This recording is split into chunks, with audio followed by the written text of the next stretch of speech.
il n'y a pas de méthode magique. Mais tout ce que je vais te présenter, il y a littéralement une quarantaine de slides pour te montrer les techniques les plus avancées afin de ne plus jamais perdre de vente. La première chose à comprendre, ce sont les 6 phases de la vente. Premièrement, le diagnostic, comprendre exactement le problème de la personne. Deuxièmement, l'aide sincère au prospect, car il faut quand même que tu démontres à la personne que tu es là vraiment pour l'aider et que tu peux l'aider. Ensuite, la création du gap émotionnel. Le gap, c'est quoi? C'est la différence entre la situation actuelle de la personne et sa situation rêvée. Ensuite, ton mécanisme unique pour combler justement ce gap. Quelle est ta différenciation par rapport à tes concurrents? Cinquième point, l'anticipation des objections. Normalement, si tu essayes de répondre à des objections, c'est que c'est déjà trop tard. 90% du temps, tu dois les avoir déjà résolues avant même qu'elles n'arrivent. Et enfin, le closing. Le closing qui en réalité n'est pas l'appel de vente, mais qui est en réalité juste la dernière partie, c'est-à-dire la partie où ton client signe avec toi. Maintenant, comme je te l'ai dit, on va voir énormément de stratégies. Et si tu en appliques même 2-3 ensemble dans tes appels de vente, tu vas voir une énorme différence par rapport à avant sur ton taux de closing. Premièrement, la vulnérabilité stratégique. Osez dire que ton programme n'est pas magique. Ose reconnaître les limites que ton programme a. Deuxièmement, l'effet Pygmalion. Donner une étiquette positive à ton client. Par exemple, les fonctions, donc les métiers comme vous, reconnaissent vite la valeur de notre solution. Et c'est pour ça qu'ils ont des forts résultats.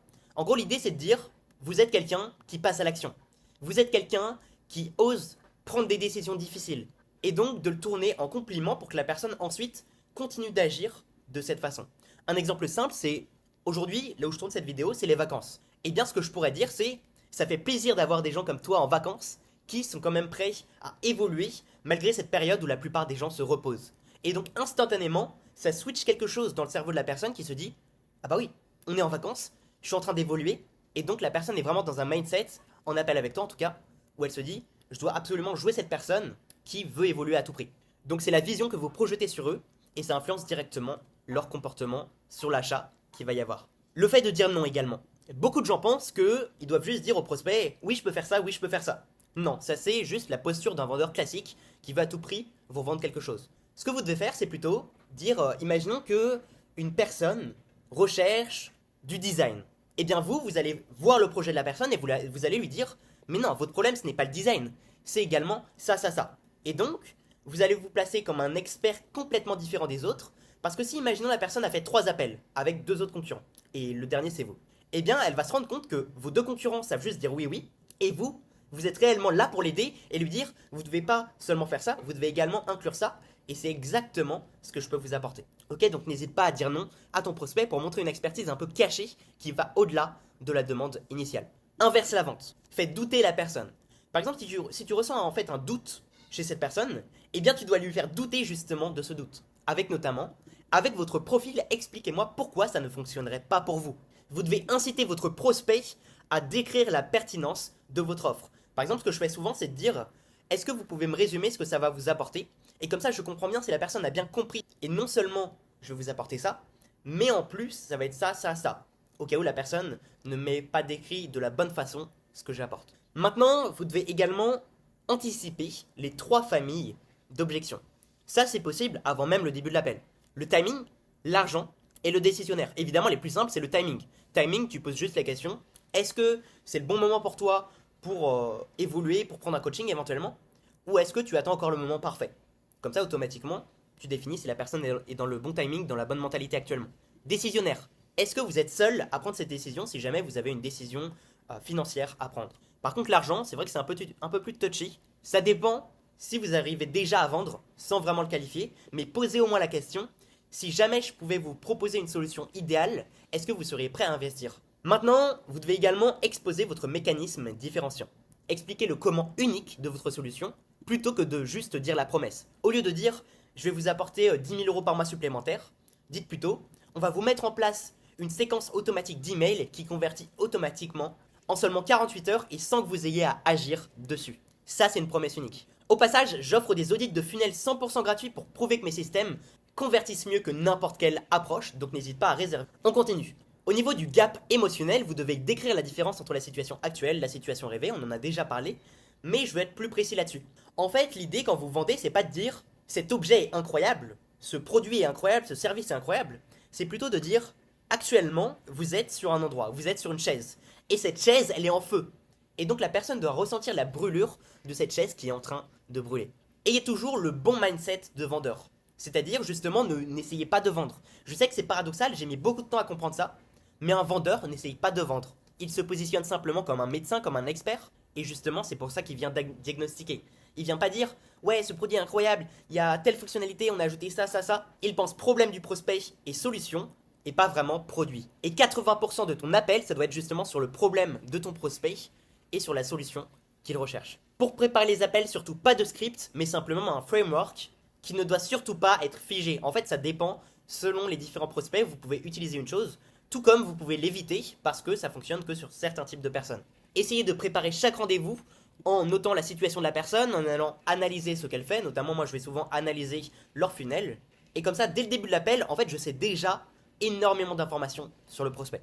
Ne posez pas des questions pourquoi, privilégiez des questions comment et en quoi, et vous devez explorer passé, présent, futur du problème. Pareil dans votre storytelling, vous devez dire en gros, il y a 6 mois, vous étiez dans telle situation, aujourd'hui vous êtes dans telle situation, souvent plus ou moins la même, et dans 6 mois, vous serez dans la même situation si vous n'agissez pas, et dans cette situation si vous décidez de passer à l'action. On en a parlé tout à l'heure, vous devez faire en sorte que la personne ressente que sa chaise est en train de brûler. Mettre en avant plutôt le coût de l'inaction plutôt que le coût de votre solution. Ça c'est scientifique en fait. Si on donne de l'argent à quelqu'un et ensuite on lui demande de le rendre, eh bien la valeur psychologique de cette somme est bien plus grosse. Et c'est pareil dans la vente. Si la personne a l'impression qu'elle va perdre quelque chose ou qu'elle est en train de perdre quelque chose, ça la motive plus à passer à l'action. Donc présentez toujours la solution comme arrêter de perdre plutôt que juste gagner. Vous devez absolument maîtriser votre ton, vos pauses et votre énergie. Pour le ton, c'est assez simple. Il vous suffit d'avoir une confiance absolue chaque fois que vous parlez. Car en fait, c'est émotionnel quand la personne achète. Si la personne ressent que vous avez une confiance absolue lors de l'appel, elle va acheter directement. Si elle ressent que vous bégayez, que vous savez pas trop ce que vous dites, eh bien évidemment qu'elle ne va pas acheter. Les pauses, eh bien ce que je conseille, c'est surtout après que la personne ait parlé, toujours prendre quelques secondes d'attente. Pourquoi? Pour plusieurs raisons. Et la première, c'est que souvent il y a un peu de décalage lors d'un appel en visio. Il y a peut-être 1 ou 2 secondes de décalage à cause du Wi-Fi. Souvent il y a une personne qui a un Wi-Fi qui marche pas parfaitement, une de vous deux, voire même parfois vous deux. Et donc si vous ne faites pas ça, il y a des moments où vous parlez en même temps et vous vous coupez. Et ça le fait pas. Donc attends toujours quelques secondes avant de parler après que ton prospect est terminé. Comme ça tu es sûr de ne pas le couper. Et en plus de ça, tu crées un peu plus de pression. Essayez de ne jamais copier l'énergie de votre prospect. Pourquoi? Parce qu'ils ont souvent une énergie très basse.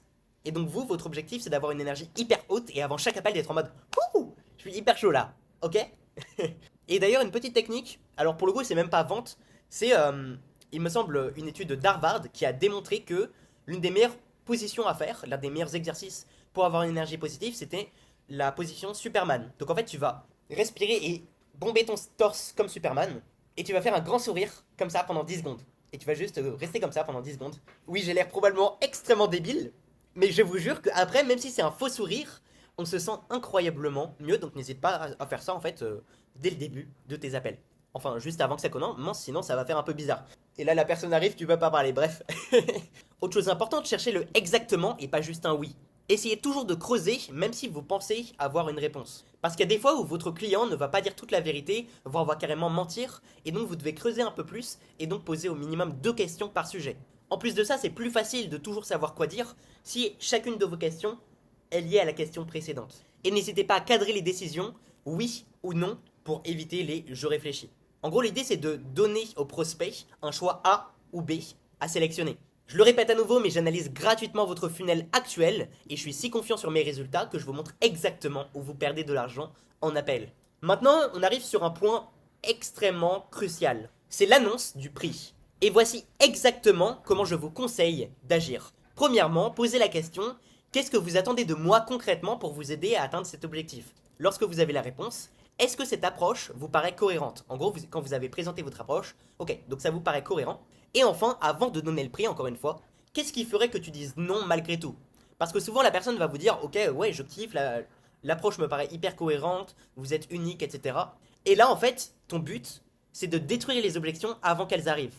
Par exemple, si la personne te dit, ouais, ça peut être uniquement le budget, et bah c'est quelque chose de positif. Parce qu'en fait, c'est uniquement l'argent qui peut poser problème, et la personne, en fait, est déjà prête à agir. Si en tout cas, le tarif lui convient.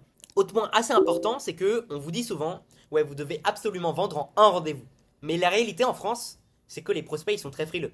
Et donc n'hésitez pas à, dans la plupart des cas, proposer un second rendez-vous après 24 à 48 heures maximum. Pourquoi 24 à 48 heures? Parce que c'est les émotions qui font vendre.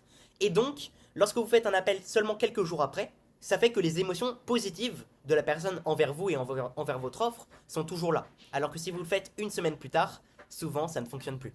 Donc sincèrement, n'hésitez pas à vendre en 2 rendez-vous si vous voyez qu'en un rendez-vous, ça vous semble impossible d'augmenter drastiquement votre taux de closing. Et là, on arrive sur la partie closing, c'est-à-dire la partie où vous faites signer le client.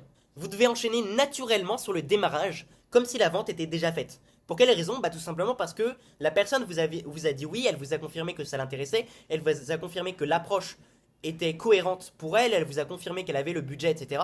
Et bah dans ce cas, assumez que la vente est faite. Ok, donc est-ce que vous voulez que je vous montre la prochaine étape? La prochaine étape c'est ça, quand est-ce qu'on commence? Et je vais vous donner quelques exemples. Donc au lieu de dire par exemple qu'en pensez-vous alors qu'au final tu as déjà posé plein de questions, tu vas dire quand souhaitez-vous commencer directement. Au lieu de dire si vous vous inscrivez, c'est quand vous recevrez vos accès. Également, je te recommande d'utiliser le nous.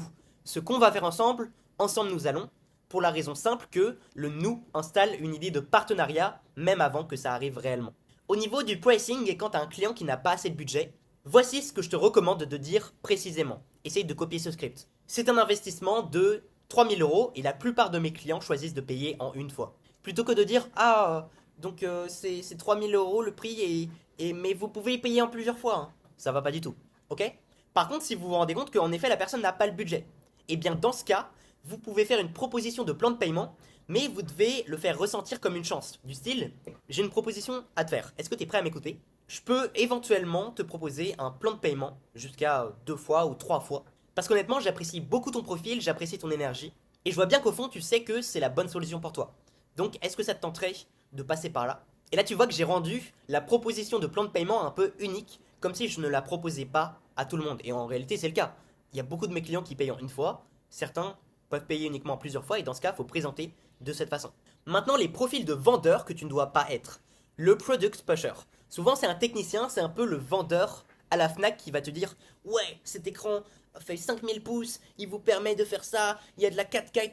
Bref, t'as compris, beaucoup trop technique, et donc forcément, ça ne marche pas. T'as le relationship builder. Le mec essaie juste d'être trop gentil, mais il ne challenge pas les gens, et parce qu'il est trop gentil, justement, les gens, ok, bah, je verrai peut-être la prochaine fois et bye bye. Et t'as le consultant, sûrement le meilleur quand même de la liste, qui va être très rationnel, mais qui va un peu manquer d'émotion.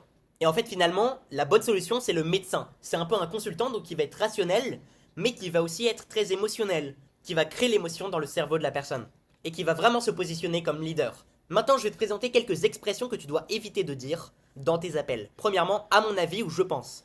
Ça te positionne comme moi je.